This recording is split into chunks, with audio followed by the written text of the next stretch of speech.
Bajo este techo es una presentación de Whiplash, Gravity, Jason Hyde, Otto Stick, The Law Office of JAL.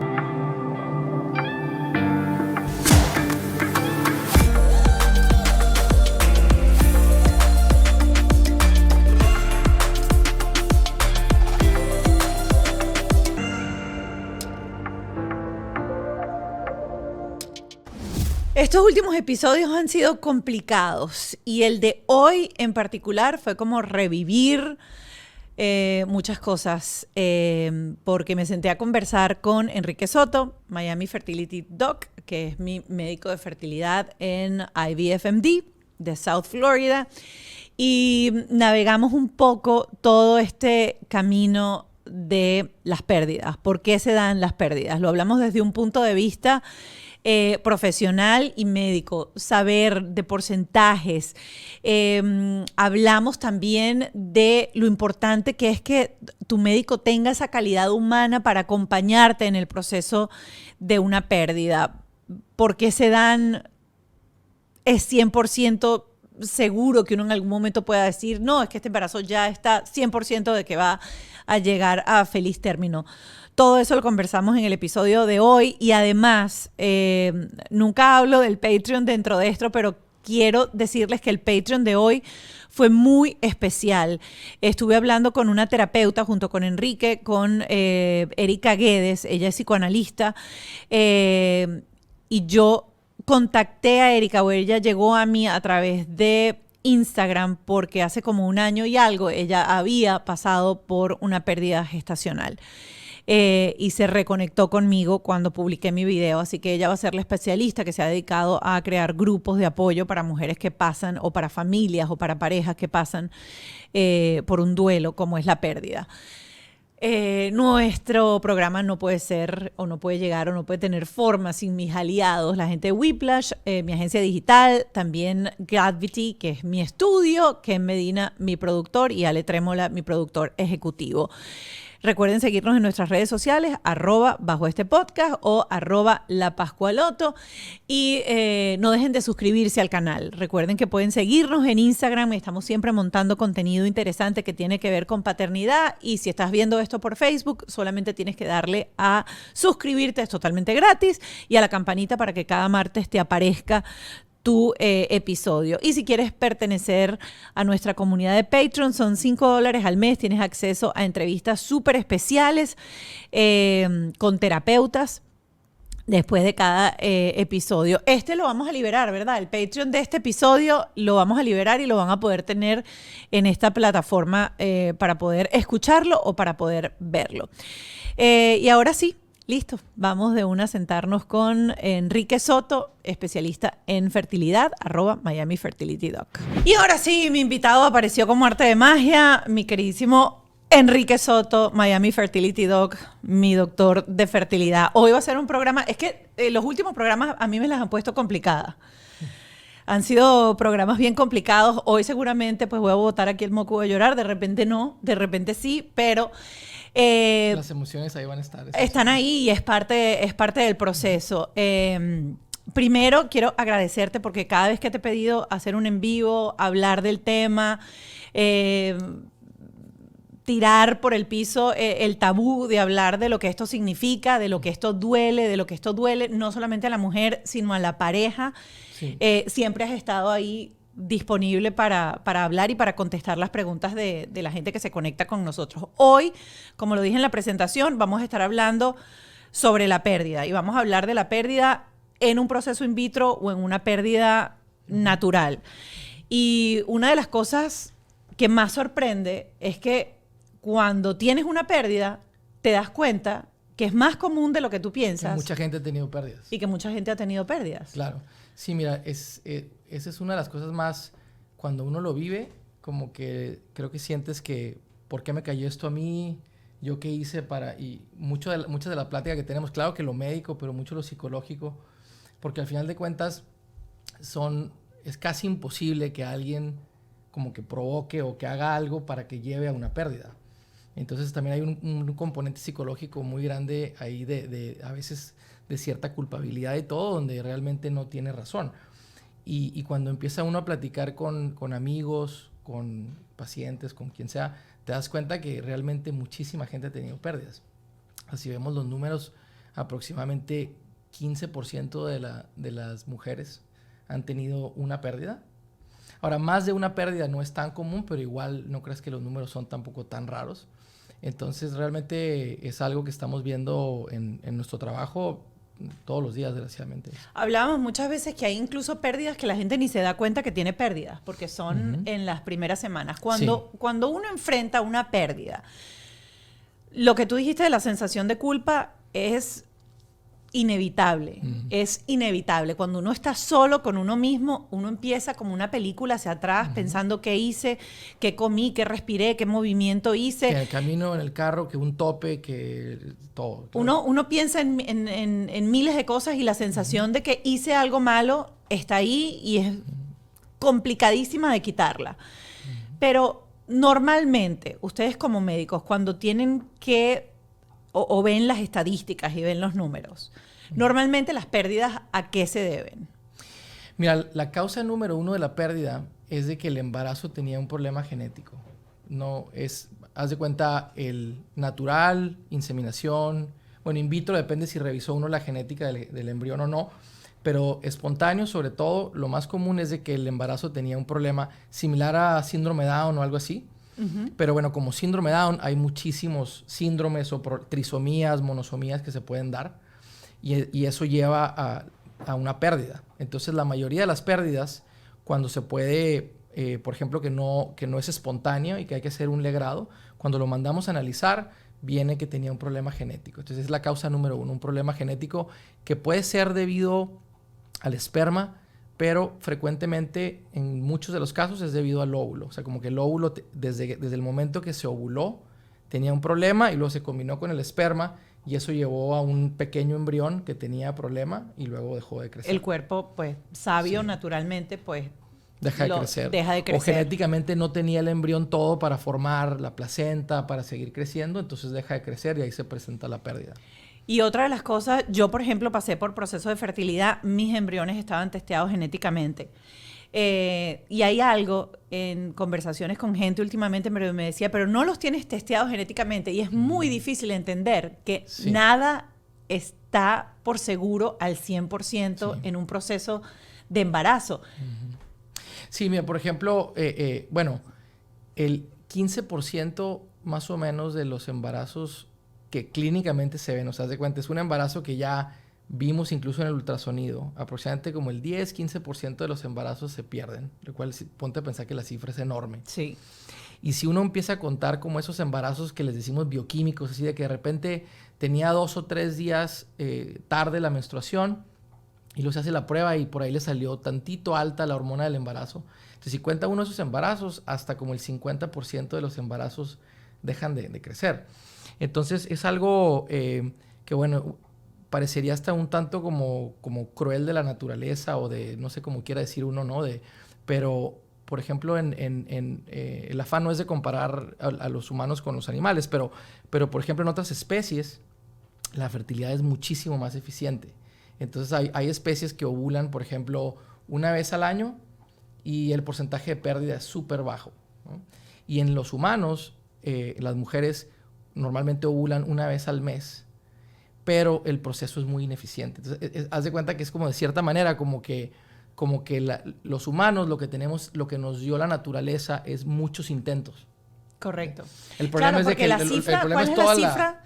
Y no la recuerdo exacto ahorita, pero sé que la hemos conversado muchas veces en una mujer, por ejemplo, en su edad fértil, los 20 y tanto, hombre sano, mujer sana, Sí. ¿Cuál es la probabilidad de embarazo por cada ciclo? Bueno, cuando todo está perfecto, más o menos empieza como en 15% por mes. Entonces, fíjate cómo es bajo. Y luego, ese es cuando, no sé, a los 20 y tantos. Y luego ese número empieza a bajar. Cuando nos acercamos a los 40, probablemente es como más como 5% por mes. Ese es cuando todo está bien, ¿eh? Y cuando cerca uno a lo mejor como a los 43, 44, estás hablando de 1% por mes. Lo cual eso es bien importante porque a veces me viene a ver a lo mejor una pareja que los dos tienen 43 años y me dicen, ya me hice todos los estudios, todo está perfecto, llevamos 8 meses y ¿cómo es que no ha pasado?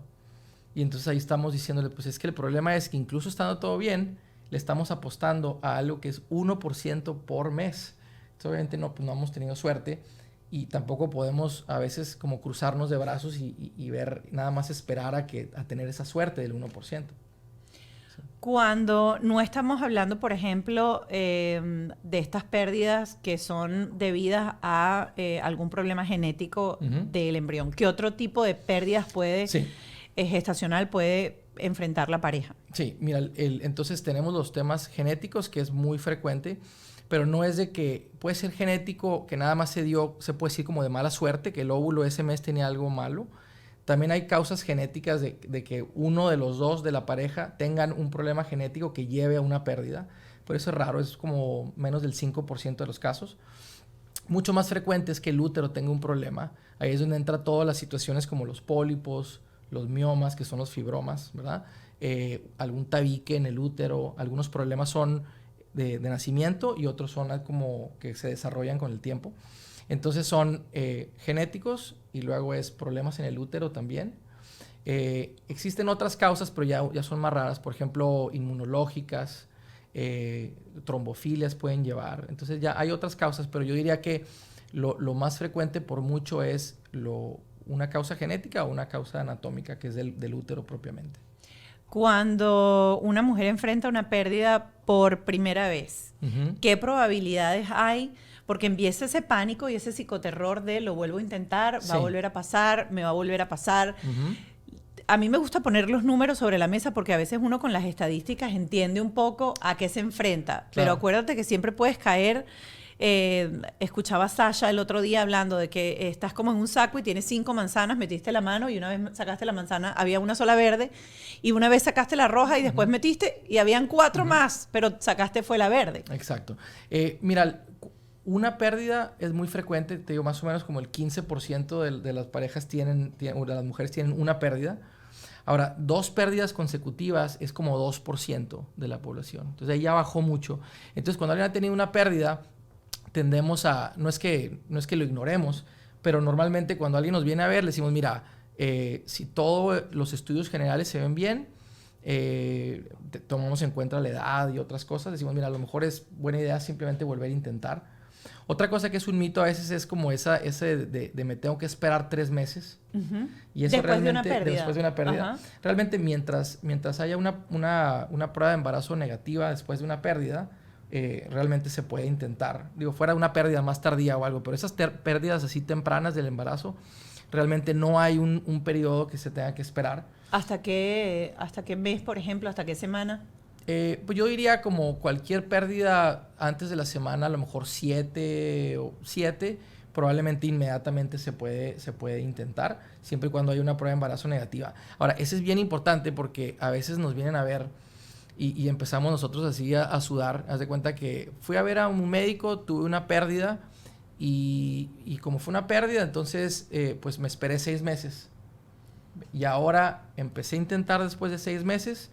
Pasaron 6 meses y no me he embarazado. Entonces estamos hablando de 1 año en algunos casos. Claro. Cuando pasa en una edad tan crítica de la fertilidad, de cuando alguien tiene, no sé, 40 y tantos, pues obviamente se perdió todo 1 año súper valioso. Claro. Entonces creo que es importante que sepan que si hay una pérdida, sí es importante ir a ver un médico, asegurarse que como que es tiempo de que se pueda seguir. Pero ese tiempo, ese es un mito de hace muchos años, no sé por qué se recomendaba, pero realmente no es importante esperar. Pero perdón, volviendo a la pregunta que me habías hecho, entonces, si todo se ve bien, muchas veces le decimos intenten de nuevo, porque no vamos a empezar a hacer estudios complicados, en ciertos casos costosos, cuando alguien ha tenido solo una pérdida, sobre todo cuando, no sé, tienen a lo mejor 30 y tantos los dos. Ahora, cuando son 2 pérdidas, ahí es donde empezamos a hacer todos los estudios. Y ahí es donde quiero ahondar un poquito, porque cuando uno está, yo tengo muchos años en este camino de la de la infertilidad. En mi caso, secundaria. Para los que no conocen mi historia o se están pegando este podcast, yo tuve mi primer hijo de 38 para 39 de manera natural y después de ahí empezó un largo recorrido de 6 años para tener a mi segunda bebé, Clio. Y me encuentro a muchas mujeres que cuando converso con ellas me empiezan a decir, no, he tenido 3, 4, 5, 6 pérdidas, y lo sabes porque las he mandado para allá. Y sus ginecólogos dicen, vamos a seguir intentando. Ralph lo ha dicho en este podcast 1000 veces, los ginecólogos no saben nada de fertilidad. Es como que uno dice, ¿cómo no van a saber? Si el único médico que conoce al principio es el ginecólogo. Sí. ¿Por qué pasa tanto esto? Y yo quiero que hables, pero con la verdad sobre la mesa, porque claro, el tiempo en fertilidad, y sobre todo para las mujeres, es oro. Y a veces cuando te empiezan a decir tus ginecólogos, vamos a probar una vez más, y de repente llegas a las 8 semanas, a las 10 semanas, a las 12 semanas, y vuelves otra vez y tienes una pérdida. Claro que uno cree mucho en su médico y uno tiene toda la confianza, pero algo está pasando y estás dejando pasar un tiempo súper valioso. Sí, mira, lo que te diría es de que creo que cuando hay una sola pérdida, creo que está bien volver a intentar. Ahora, si empezamos a acercarnos después de los 35 años, creo que ahí se tiene que empezar a poner un poquito más de que, bueno, a lo mejor será conveniente volver a intentar, mejor ir a ver un especialista.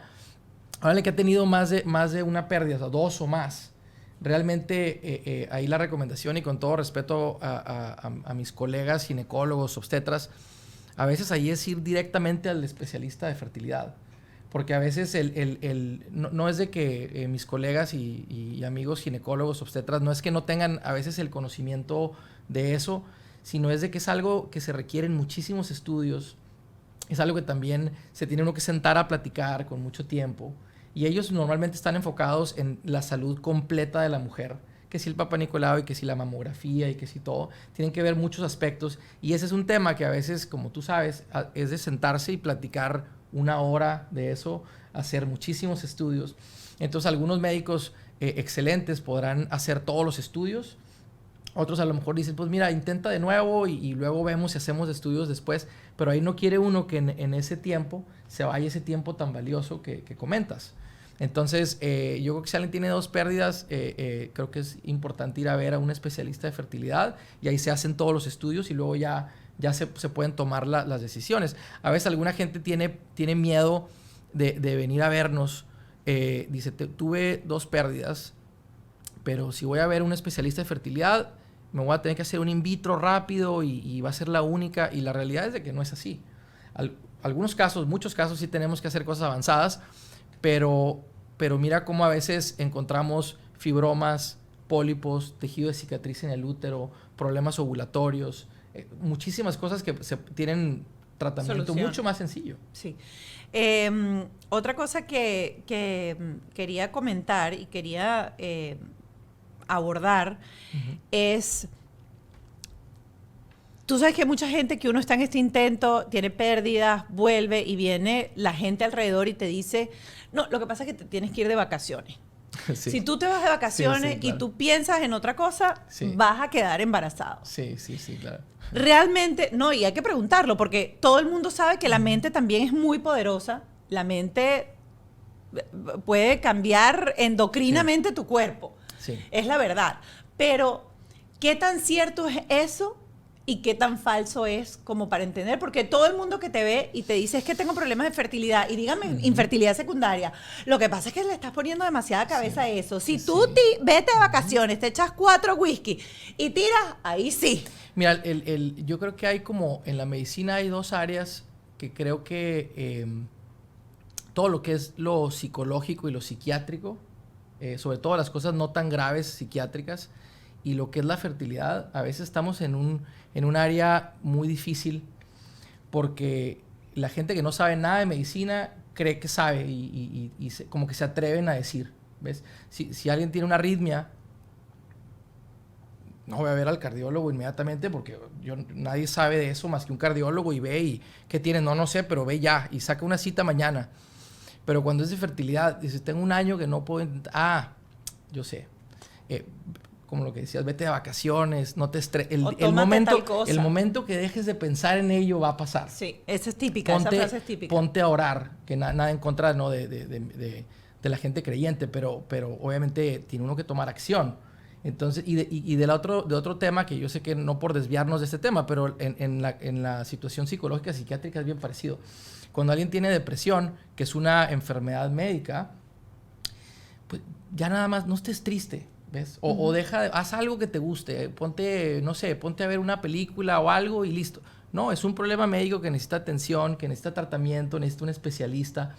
Entonces ahí creo que la clave es que cuando uno escucha que alguien quiere opinar al respecto, la verdad nada más decirles, mira, a lo mejor hazle caso tantito al consejo de la mamá, de la tía, pero ¿sabes qué? Ve a ver directo al especialista porque esto no es algo que tienes en tu cabeza y el estrés no te está ocasionando esto.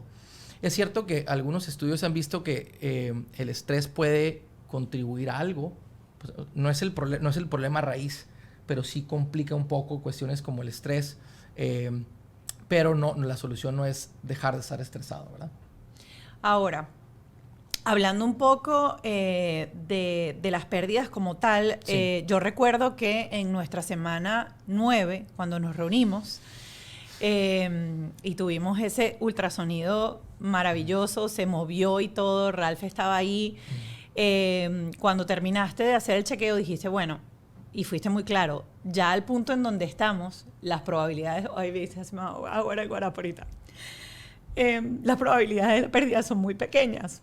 Entonces, para ubicar a la gente, porque quizás a veces también nos enfrentamos con lo que pensamos, con la ilusión, y yo siempre digo que en una conversación con Ralph cuando estábamos sentados, él me decía como que, pero si ya habíamos llegado hasta acá, es como que cuando te dan de alta en la semana 12, sí. Uno dice, ya pasó, y cuando publiqué mi video y empecé a leer testimonios de tantas mujeres que habían pasado por la misma situación que yo, te das cuenta que hay mujeres que tienen pérdidas a los 5 meses, a los 6 meses, a los 7 meses.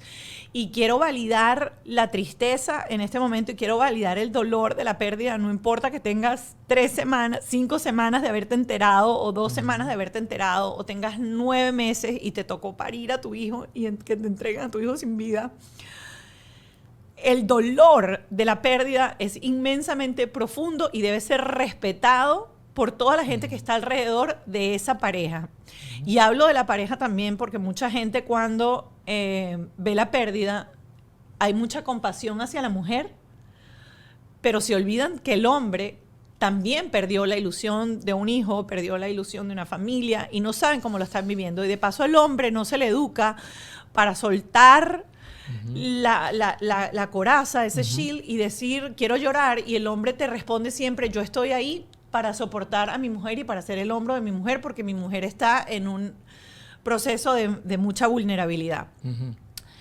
Cuando hablamos de esos porcentajes y cómo va bajando, sí. Y por qué existe siempre. Y vuelvo a decir, o sea, nada está 100% seguro en esta vida. Y a veces cuando pasamos los 3 meses decimos, ya puedo contarlo, ya puedo decirlo. La verdad es que lo puedes decir desde el día 1 que tuviste la prueba de embarazo porque nunca vas a estar 100% seguro de cómo va a terminar ese viaje. Sí, mira, el porcentaje de pérdida, de que se presenta una pérdida va bajando, y sobre todo cuando tenemos un embarazo que sabemos que genéticamente está normal. Y bueno, empieza a lo mejor como 10, 15% cuando está lo más alto. Y luego una vez que vemos el latido cardíaco, ahí ya bajó a lo mejor a la mitad. Y luego cuando nos esperamos a lo mejor unas 2 semanas, que es lo que hacemos, y hacemos otro ultrasonido, vimos que creció lo que tenía que crecer, la frecuencia cardíaca subió como tenía que subir. Entonces vemos todos los signos de que todo va viable y bien. Y el riesgo ahí en ese momento es menor, probablemente 5% o menos. Y la realidad es de que el porcentaje de pérdida, cuando uno lo tiene en esos porcentajes, ya es considerado muy, muy bajo. Pero obviamente, bueno, súper difícil cuando se presenta, pero siempre lleva uno un poco de riesgo. Incluso después de la semana 12, cuando uno pensaría, ya no estoy ni en hormonas de nada, está todo perfecto. Y bueno, es lo difícil que aún no entendemos, porque un embrión y un embarazo que empieza perfectamente bien y va todo bien, de repente algo pasa en la placenta, algo pasa en un gen que por alguna razón no se activó, y cualquiera de estos micromovimientos pueden llevar a una pérdida. O más adelante, cosas horribles como accidentes del cordón umbilical o un desprendimiento de placenta. Son eventos que bueno, se pueden presentar en cualquier parte del embarazo y siempre son muy difíciles, obviamente. Yo quiero en este momento humanizar un poco la figura del médico, porque dentro de también todas las experiencias, o sea, yo te lo dije y te lo escribí, agradezco enormemente tu acompañamiento. Pero recordando ese momento cuando uno está ahí y uno ve que estás mirando la pantalla y te quedas callado y cambia tu cara. ¿Qué siente el médico en ese momento? Y yo te quiero humanizar porque, wow, es tan importante sentir lo que yo sentí de parte de ti y de parte de todo el equipo. Incluso lo comentaba en una de mis historias cuando me tocaba seguir haciéndome la prueba de sangre para ver que mi hormona del embarazo iba bajando. Sentir ese pampering, que no hay palabras, o sea, no te dicen nada, sencillamente te agarran y te abrazan. Y lo quiero hacer por dos motivos. Uno, para explicarle a los médicos que nos están viendo qué importante es cuando ustedes se convierten en seres humanos que están ahí y no solamente en un científico que está mirando. Y díganme a los que le toca, yo tuve la fortuna de tenerlo a él, hay gente que le toca un técnico, ni siquiera le toca el médico. Y ese momento es tan desolador, ese momento es tan, o sea, ese vacío que se siente dentro es tan horrible que yo no lo puedo ni describir. Yo estaba como en automático. Yo te decía, ya, sal, que mañana, listo. Porque es como un vacío tan horrible. Entonces yo quiero explorar un poco para que la gente sepa que ustedes son seres humanos y ustedes están ahí y ustedes sienten igual que uno porque se hacen parte de ese proceso. Mira, Ya voy a sacar mi papel, yo sabía que... Yo tengo varios programas que tienen servilletas acá abajo. Mira, bueno, yo sé que tú estás ahí, tú como, bueno, al final vivimos esto juntos, ¿verdad? Como paciente y como doctor. Pero de las cosas que yo hago, esa es la más difícil de todas. Esa es la más, no hay algo más difícil que eso. Porque el trabajo de uno y todo, pero está ahí, pero más que nada todas las emociones y toda la ilusión de que todo continúe bien y no es que uno sienta igual que un paciente porque tú lo estás viviendo dentro de ti y Ralph también, ¿no? Pero haz de cuenta que haz de cuenta que es un shock, como si te cayera un balde de agua fría horrible. O sea, yo me acuerdo que cuando te hice el ultrasonido, lo primero que tuve es como rabia, ¿sabes? Como así como medio, nada más con la situación, ¿ves? O sea, así como, como te sientes desesperado de que haya pasado eso. Sobre todo sabiendo que ustedes siempre... Por supuesto que habían hecho todo y o sea, yo sé que no es nada que tiene control, ni ustedes ni nosotros. Y entonces uno como médico también pasa por una fase un poco como de duelo también después. O sea, como te acuerdas cuando pasó eso, o sea, como que siento que como que varios días como que lo traes, ¿ves? Como que te sientes así. Bueno, a veces hablábamos, ¿ves? Pero como que siento que, o sea, uno se lo lleva consigo y es difícil. O sea, mi trabajo ahí es ser como en cierta manera, tú tienes que ser como médico el fuerte. como dar y ayudar a los pacientes, pero uno está sintiendo también algo que es realmente difícil de describir. Pero bueno, creo que...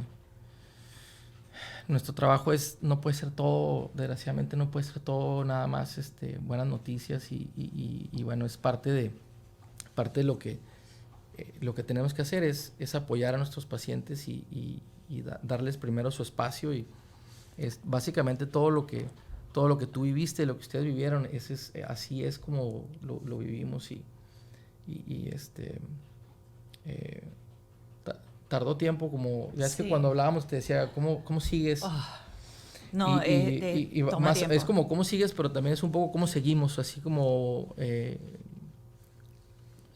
pero bueno. Otra de las...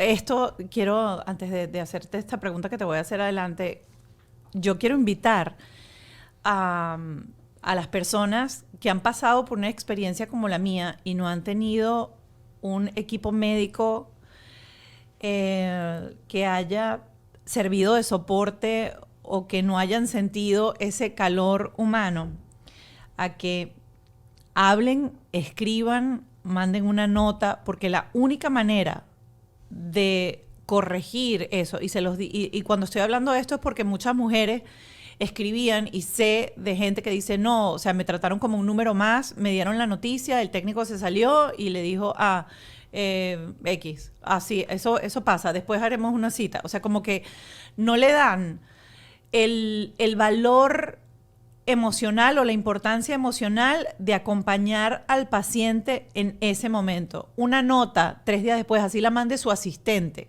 que diga cómo sigue, cómo va, puedo ayudarlo en algo, cómo se siente, es súper importante. Y hay muchos médicos que se les olvida que ese paciente que están viendo no es solamente una carpeta o un número de Manila en el archivo que le paga las deudas y le paga los biles del año. Así que quería tomarme este momento porque sé que hay muchas mujeres que no han corrido con la suerte de tener un equipo médico que no solamente se interese en la parte científica y lograr un embarazo, porque al final el médico eso es también lo que quiere, sino en el apoyo emocional y el hacerle sentir que eso es importante para él también. Eso que pasó es importante para él.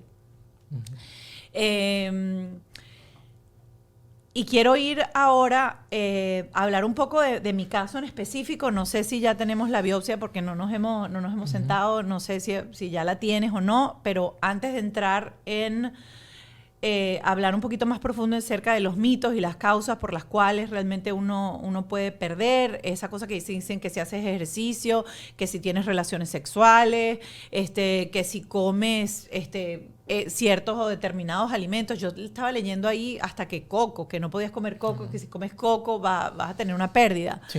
Recuerdo que yo te comenté, yo lo único que he hecho diferente es que tenía una necesidad horrible cada vez que tenía como acidez de tomarme un vaso de vinagre con agua. El vinagre puede haber hecho algo. Y recuerdo que te lo pregunté. Sí. Pero quiero hablar un poco de eso. Sí, sí. Mira, lleno de mitos todo eso, básicamente de alimentos. No hay un alimento que pueda uno tomar que realmente pueda comprometer un embarazo. No, estás hablando de cosas que uno pueda comer normalmente, ¿no? Bueno, bien, las abuelas decían que si tenías una falta te tomabas una malta caliente y brincabas con la malta caliente alrededor en la calle, hacías 2 brincos y claro, era abortivo. Pero claro que nada de eso al final es cierto. Y bueno, también relaciones sexuales, tener un orgasmo, nada de eso se asocia con pérdida. Lo que sí es de que a veces causa sangrado. Entonces, nosotros les decimos a los pacientes, mejor eviten tener relaciones sexuales por una cuestión de que si hay un poquito de sangrado, obviamente va a haber preocupación de la paciente y todo, pero fuera de eso no es problema. Ahora, ejercicio depende un poquito de la condición del paciente. No que lleve una pérdida nunca, pero alguien que hace ejercicio de manera regular, normalmente le decimos, bueno, pueden incorporar poco a poco el ejercicio. Obviamente algo que no sea de que una caída o algo así, que evitar caídas, ese tipo de situación. Pero digo, hemos tenido pacientes que, por ejemplo, han estado en accidentes automovilísticos y los embarazos continúan. O sea, al final, porque el útero está, en cierta manera, está aislado del resto del cuerpo. Y entonces, por ejemplo, incluso movimientos rápidos, el cuerpo se está moviendo, pero realmente todo lo demás está como protegiendo en cierta manera el útero. Entonces no hay algo que pueda afectar. Todas estas recomendaciones que tenemos son más que nada para evitar sangrado y bueno, que el paciente se sienta mejor, pero realmente un embarazo que está todo bien genéticamente y hormonalmente y que está continuando, realmente es prácticamente imposible hacer uno algo para que deje de crecer. De crecer. Voy con esta entonces. Bueno, fuera de, obviamente, de medicamentos y medicamentos claro. que no se deban y ese tipo de Claro. cosas. No, pero me refiero a alimentos y cuestiones que uno pudiera hacer. Ahora voy con esto, por ejemplo. Y es, ¿qué pasa con el cuerpo de la mujer cuando tiene una pérdida? ¿Cómo queda? Porque yo no sabía esto, por ejemplo, que uno prácticamente quedaba embarazado con síntomas incluso al principio, porque la hormona del embarazo no es que pierdes el bebé y se acaba el embarazo. Entonces, como para que la gente entienda alrededor qué pasa con el cuerpo de la mujer, a mí una de las cosas que más me pegó es que a veces uno necesita un amigo con quien hablar y a veces necesitamos a alguien que nos diga si lo estamos haciendo bien o no en la vida. Si nuestro negocio digital va por buen camino, si tenemos que invertir más en publicidad o al contrario, si debes meter freno de mano y reestructurar algunas cosas para luego lanzarte con todo. Porque todos esos pequeños errores te hacen perder dinero. No esperes más, ingresa en whiplash.com. Si ya tienes camino recorrido o estás comenzando desde cero, no importa. Ellos te van a ofrecer asesoría súper completa para emprendedores y grandes empresas que quieran marcar un antes y después de su negocio y, por supuesto, de sus ingresos. Tienen además un workshop donde te entrevistan y se meten hasta la médula analizando cada detalle de lo que haces para, obviamente, darte soluciones efectivas que casi siempre tienen que ver con tecnología. Ya sabes, si te sientes estancado o quieres comenzar a toda máquina, whiplash.com. En 2 pasos, agendas tu asesoría y, que te lo digo yo, se van a convertir en tus mejores amigos. Como cineasta y como coach, hacen falta 2 cosas para hacer un gran proyecto. Número 1, el equipo. Te falta equipo técnico, te faltan cosas para poder hacer tus proyectos. Pero también te falta el equipo creativo que te ayude a realizar tus sueños y tus ideas creativas. Por eso yo estoy trabajando aquí en Gravity. Ellos tienen un estudio que estamos usando para múltiples proyectos de forma muy distintas. Hay forma de hacer un podcast, hay forma de hacer clases de coaching, hacer coaching y todo eso en un solo techo. Lo más importante aquí es que hay un equipo de apoyo que te ayudan y que ayudan a nosotros a crear, a hacer realidad esos sueños creativos y llegarlo a funcionar, a resultar y tener éxito. ¿No lo piensas más? Visita www.gravity.com y simplemente habla con ellos. @The Law Office of JAL es la oficina y la cuenta en Instagram del abogado Juan Antonio Lozada. Una de las cosas que más me gusta de todo su equipo, de toda su tribu, es la manera en la que te mantienen todo el tiempo informado. Y en migración es importantísimo lo que pasa, estar al tanto de los últimos cambios, sobre todo ahorita en donde hay tanta gente que está amparado bajo un TPS o está en espera de una resolución de un asilo o está esperando el parol humanitario. ¿Qué hacer después de tener un parol humanitario? ¿Cuánto tiempo te funciona ese parol? ¿Y qué hacer después que llegas a este país? Todo eso te puede ayudar el abogado Juan Antonio Lozada de @The Law Office of JAL. Por lo pronto, te invito a que lo sigas de lunes a viernes en su cafecito migratorio y veas toda la información que ellos siempre están brindando a través de las redes sociales. A mí una de las cosas que más me pegó es que todavía hasta el sol de hoy tengo barriga embarazada. Es mi segundo embarazo, o sea que normalmente el primero nunca me salió barriga tan rápido, pero con Clio me salió barriga súper rápido. Y aquí también, o sea, las primeras semanas yo me veía en el espejo y era tan frustrante ver que ese útero que ya tenía tamaño de una naranja, no es que se espicha y vuelve al día siguiente a nada. Y aparte toda la parte hormonal. Sí, depende obviamente en qué semana se presentó la pérdida, ¿verdad? Porque alguien que tiene una pérdida en la semana 5 o 6, muy temprano, realmente todo regresa a la normalidad, a lo mejor en transcurso de un mes o una cuestión así. Ahora, un embarazo que está un poco más adelantado, yo te diría que normalmente es un proceso a lo mejor como de 2 o 3 meses, porque el útero, quieras o no, es un músculo que crece y luego tarda tiempo para poder involucionar y regresar al tamaño normal. Y luego la hormona del embarazo, es cierto que cuando hacemos un procedimiento, cuando ya hay una pérdida espontánea, empieza a bajar, pero esa hormona del embarazo no baja tan rápido. Normalmente a veces tarda semanas y se queda por ahí. Y si es embarazo, hay mucha sensibilidad a la hormona. A veces puede haber náusea, vómito. Entonces, que también eso es obviamente se agrega a lo difícil, ¿no? De que ya pasó la pérdida, pero sigues con síntomas de embarazo. Y bueno, esa es parte de lo difícil, sobre todo cuando se presenta el embarazo, la pérdida un poco más avanzada. ¿Por qué hay? Y yo me pregunté esto, y también leyendo muchas historias de mujeres después de publicar mi pérdida, hay los embarazos espontáneos en donde tienes la pérdida, tienes sangrado, tienes la pérdida, tienes como dolor, contracción y sale, o pasa como el mío, por ejemplo, que nos enteramos realmente por la medición que tú habías hecho. Prácticamente había sido como que el día anterior que había dejado de crecer. Sí. Pero mi cuerpo no había dado ningún síntoma de que algo había pasado. Yo no sentí nada. Hay mujeres que a veces pasan 3, 4, 5 días, 6 días, incluso hasta más. ¿Cuánto puede durar? Mira, a veces la primer cita con el obstetra se los dan a los pacientes a la semana 12. Es como que el sistema de Estados Unidos, en otros países no es así. Estás embarazada y te ven ese día y te dicen regresa en 2 semanas y así. Pero, por ejemplo, si alguien tiene una prueba de embarazo positiva y tú hablas a veces a sacar cita, te dicen regresa cuando tengas 12 semanas. Sí, yo quedé en shock. Y yo, pero bueno, no me van a revisar. Entonces, ahí es donde a veces llegan a la cita y, por ejemplo, no hay, realmente el embrión no se desarrolló y dice, pues es que dejó de crecer a la semana 7 y ahí están los síntomas, están presentes y está todo muy pequeñito, pero dejó de crecer. Ahora, afortunadamente no es peligroso, casi, o sea, son casos bien raros donde realmente se presenta una infección. Okay. Entonces, si alguien tiene una pérdida temprana y realmente no ha expulsado, ¿no?, el embarazo, normalmente, afortunadamente, no hay una infección ni nada, pero obviamente eso lo hace difícil también, de que llegues con el doctor y te digan, tiene un mes que no tiene sin crecer el embarazo.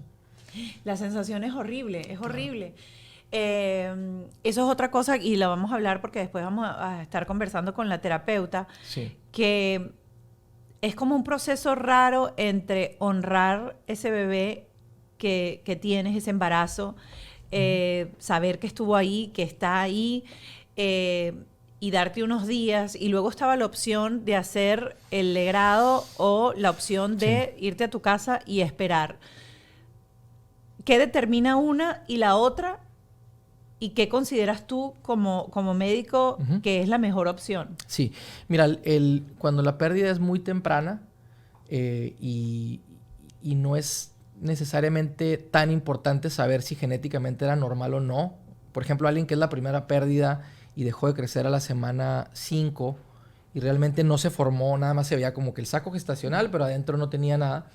Por ejemplo, ese es un buen candidato para ver si podemos hacer un tratamiento médico o esperar un tiempo, a lo mejor una semana, y si no se ha presentado nada, se puede hacer un medicamento que normalmente se puede dar oral o vaginal. Normalmente damos el medicamento vaginal, y eso básicamente lo que hace es empieza a dilatar el cérvix, lo abre un poco y causa como cólicos, contracciones, y ayuda como a la expulsión, básicamente. Eso es bueno cuando alguien tiene un embarazo muy, muy temprano, que la pérdida fue muy temprana, ¿verdad? Ya cuando pasa de la semana 7, 8, ahí ya está más difícil, porque no es de que esté tan grande, porque el embrión sigue estando pequeñito a veces, pero obviamente ya tienes que considerar la placenta, claro, y todo lo demás. Entonces, si alguien hace eso en casa, pues obviamente es más difícil, porque la expulsión, pasan coágulos. No es de que sea peligrosa, sin embargo, alguien que está pasando psicológicamente por una pérdida y aún así después tener un sangrado abundante en la casa, no es fácil. No es una situación fácil. Bueno, ya para cerrar un poco esta conversación, vamos a ahondar un poquito en el tema de fertilidad, porque a mí me encanta siempre recalcar esto y crear conciencia en las mujeres acerca de su edad y su edad fértil, y qué es lo que pasa con las mujeres y cuál es la diferencia con los hombres. Sí. Mira, nosotros los hombres producimos espermatozoides millones todos los días, y son células nuevas. Porque al final, como que cuando uno dice óvulo y espermatozoide, como que no lo piensa uno así, pero son células, igual que las de la piel o de otros lados. Entonces, como los espermatozoides son células nuevas constantemente, la posibilidad de que el esperma tenga un problema genético es mucho más baja. Los óvulos es completamente diferente, porque las mujeres nacen con todos los óvulos que van a tener. Y luego, por ejemplo, si una mujer empieza a menstruar a los 12, entonces quiere decir que al principio de esos 12 años no estaba pasando nada, pero después, a los 12, empieza la ovulación. Pero esos óvulos están ahí desde antes que esa paciente naciera. Entonces, cuando alguien ovula, por ejemplo, a los 35, es una célula que tiene más de 35 años. Pues estaba antes de que naciera, ya estaba ahí ese óvulo. Entonces, la creencia es de que entre más tiempo pasa para que ese óvulo se suelte, se libere, se ovule, más probable es de que ya haya un defecto y que a la hora de combinarlo con el esperma lleve a un embrión que tiene un problema. Entonces, por eso cuando nosotros vemos las gráficas de la posibilidad de tener una pérdida espontánea y que sea por una causa genéticamente normal, más o menos alrededor de los 30 empieza a aumentar, 35 muchísimo, y luego después de los 40. Entonces, por ejemplo, alguien que tiene un embarazo de alguien que tiene 25 años, la posibilidad de que sea una pérdida es como 15%. Y una mujer que se embaraza sola, sin ningún tipo de ayuda, a los 44 años, la posibilidad de que sea una natural, ¿verdad? La posibilidad de que sea una pérdida es como 80%. Entonces tú ves ahí cómo ese número se dispara conforme aumenta eso. Entonces porque el proceso se da, o sea, como para explicar un poco, porque la gente obviamente tiene como muy poca noción de todo este proceso. Se da el acto sexual, sale el óvulo, entra el espermatozoide, se encuentran. Ajá, exacto. Y siempre puede ser que entre uno con el otro en ese momento. Lo que no pasa es que esas células... Sí, haz de cuenta, el óvulo se combinó con el esperma y luego empezaron las primeras divisiones y todo. Haz de cuenta como un embarazo normal, porque aunque un embrión tenga un problema severo, esas primeras divisiones son posibles. Mi pregunta es, por ejemplo, siempre que sale un óvulo y está en el lugar indicado donde tiene que estar, y hubo en ese momento unos días antes y todavía hay espermatozoides por ahí dando vueltas, siempre el espermatozoide va y busca el óvulo y entra, y lo que no pasa cuando no se da el embarazo es que no crece, o puede ser que el espermatozoide nunca entró. Puede ser que el esperma no haya entrado en algunos casos, o por ejemplo, si el óvulo... bueno, el esperma puede ser el problema también, ¿verdad? Pero si el óvulo a veces tiene un problema tan grave que no puede ser fertilizado, o sucede la fertilización, pero ni siquiera se puede desarrollar al punto en el que el embrión después se implanta. Entonces, por ejemplo, alguien que dice, pero es que si el esperma está bien, todo está bien, ¿cómo es posible que tenemos un año y no me he embarazado?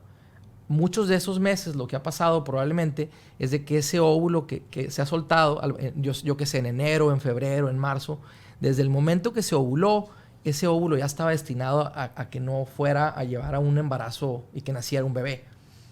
Lo que pasa es que no hay manera de uno saber naturalmente cuál es el mes que va a soltar el óvulo que es correcto, que está todo perfectamente bien.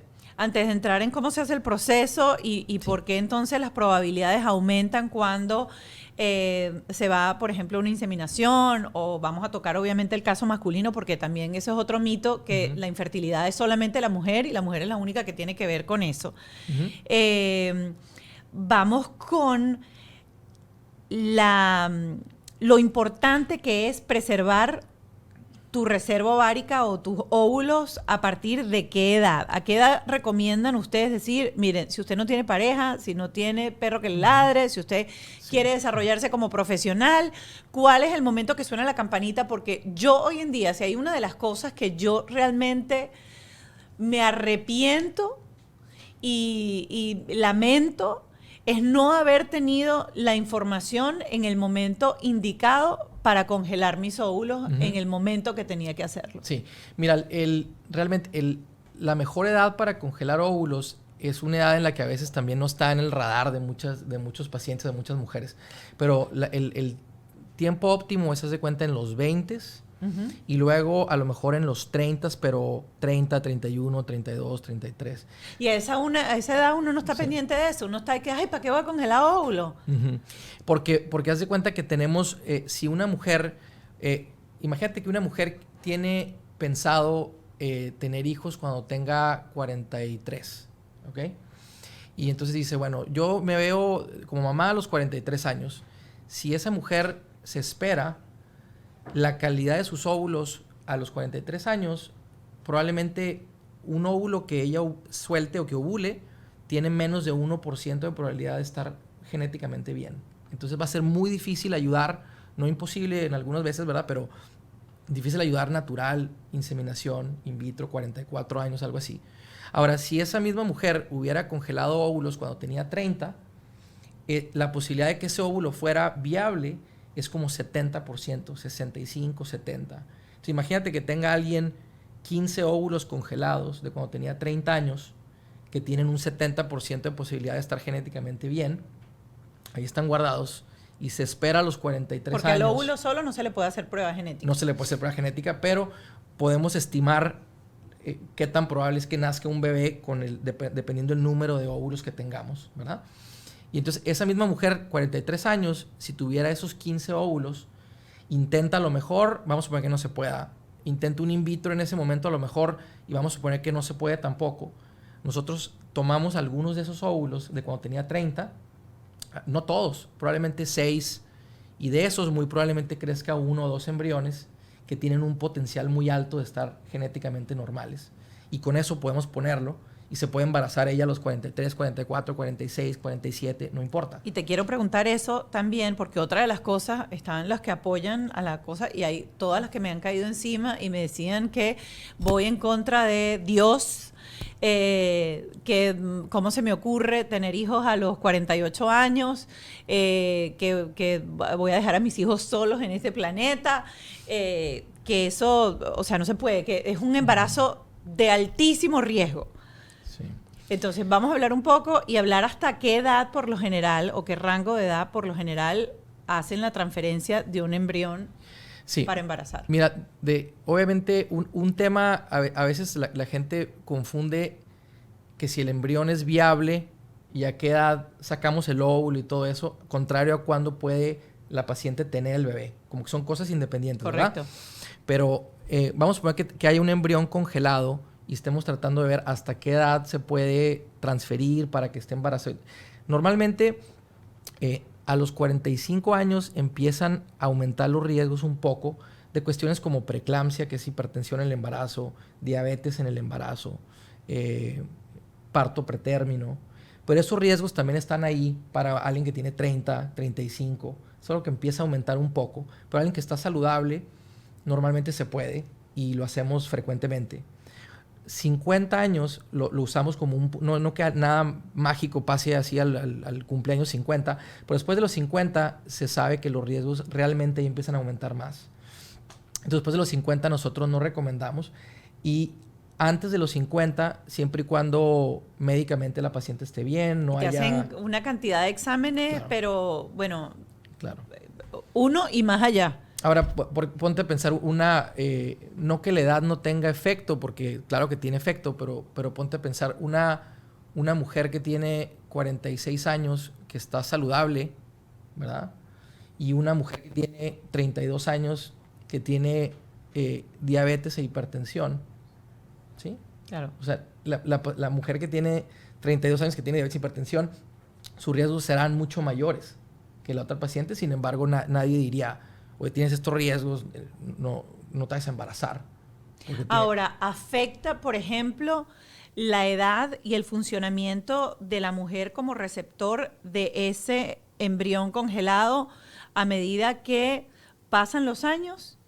El efecto es muy menor. O sea, al final, las tasas de éxito, cuando ponemos un embrión que ya sabemos que está genéticamente normal, y se lo ponemos a alguien que tiene 38, 42 o 46, son muy similares. Cuando han hecho estudios así muy grandes, a lo mejor aumentan tantito los riesgos, a lo mejor de pérdida, pero muy, muy leve, al punto que estadísticamente está difícil probarlo, ¿ves?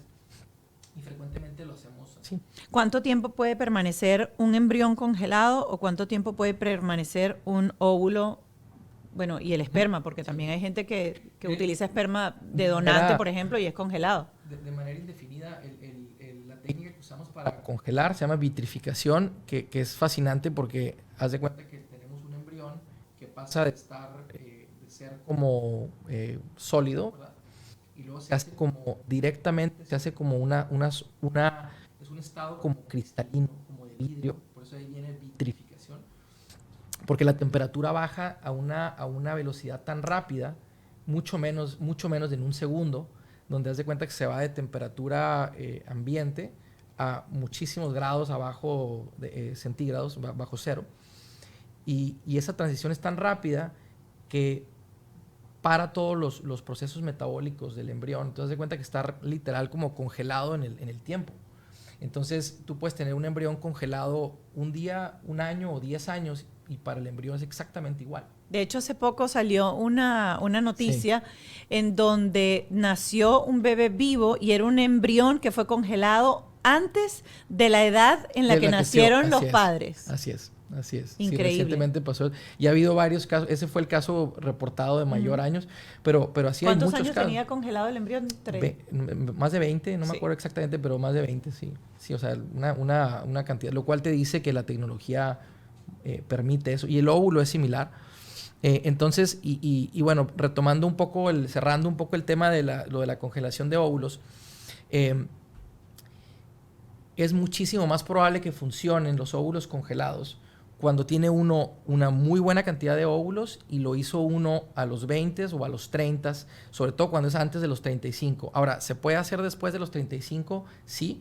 De 35 a los 40 aún lo hacemos, pero haz de cuenta que la fórmula cambia completamente. Entonces, haz de cuenta que una mujer que tiene 30 años y tiene 10 óvulos congelados, para que una mujer de 39 tenga esa misma tasa de éxito, tiene que congelar 30 o un número muchísimo más, o a veces ni siquiera, nunca llega a ese éxito como alguien que tiene 30. Y obviamente con los años hay menos óvulos. Entonces, esas son discusiones difíciles porque tenemos pacientes que, por ejemplo, tienen 39 años y no están listas y quieren congelar óvulos, pero tienen muy pocos. Entonces, cuando hacen una extracción, por ejemplo, salen muy pocos. Sí, entonces esa es una situación difícil porque decimos, bueno, sí se puede hacer, porque es mejor tener unos óvulos que no tener nada, claro. Pero, por ejemplo, si le congelamos 3 óvulos a alguien que tiene 39 años, el porcentaje de éxito es muy, muy, muy bajo. Claro. Entonces, pero en ese momento... Por ejemplo, las de 20 y tantos pueden tener hasta, no sé, 20, 30, 50 en una sola extracción. Exacto. Entonces, lo cual te dice que, por ejemplo, si alguien está en la situación que no sabe y no está lista y tienes 33 años y tienes una buena cantidad de óvulos, no es en 2 años congelar óvulos, ni en 3, ni en 4, es ir ya a congelarlos, porque si alguien tiene 10, 15, 20 óvulos, la posibilidad de éxito a futuro con esos óvulos es muy alta. Entonces, lo mejor que se puede hacer es congelar la mayor cantidad de óvulos que se pueda, lo más joven que se pueda. Que claro que a veces la mujer no nos viene a ver cuando tiene 30. Y ahí también la labor tan noble y tan buena que haces tú, Mónica. Y como siempre te he dicho, siento que has ayudado a tantas mujeres y seguirás ayudando a tantas mujeres porque no todo el mundo escucha y lo hace, pero alguna gente lo escucha y dice... Yo he estado pensando y se me hace que es el tiempo de hacerlo. Y es algo muy, muy, muy valioso. De hecho, mi esposa y yo tenemos una niña, tiene 3 años y medio, Isabela, que la conocen bien.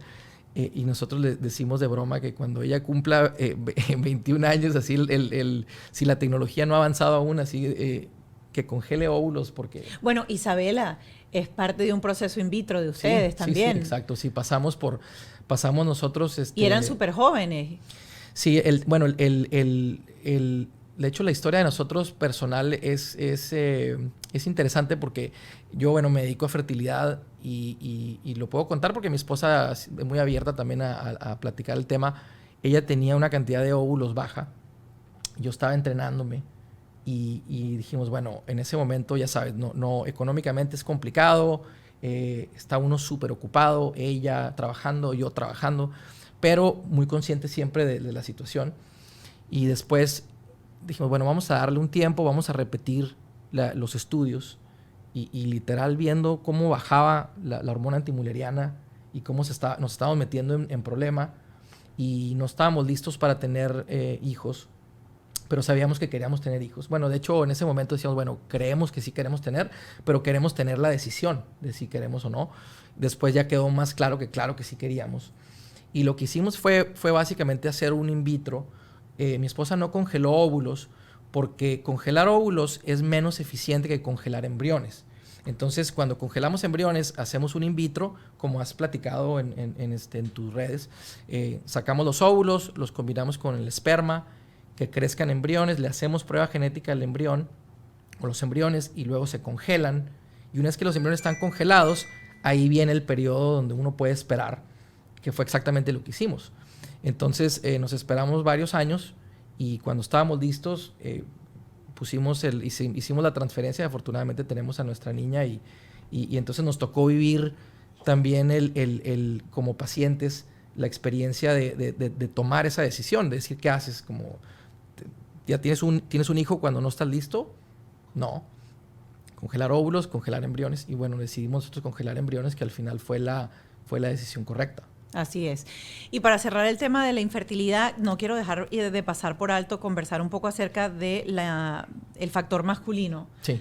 Y lo complicado que es cuando tienes parejas sentadas ahí y resulta que lo que está mal en la ecuación o lo que hay que ayudar en la ecuación es el hombre. Sí. Y trabajar con la culpa, trabajar con esa idea ligada que es que si tienes un problema de fertilidad, eres mala cama. Porque es que eso es lo que pasa. Como que soy poco hombre claro. Si no puedo tener un hijo, y eso no tiene absolutamente nada que ver. No. Siempre hay hay pacientes de todos y obviamente hay hombres, muchos hombres que apoyan mucho a su pareja y que realmente están juntos en la decisión, en los estudios y todo, pero a veces nos viene a ver pacientes que cuando viene nada más ella, ¿no?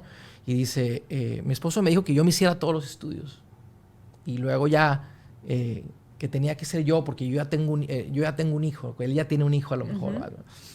Cuando la realidad es de que el hombre...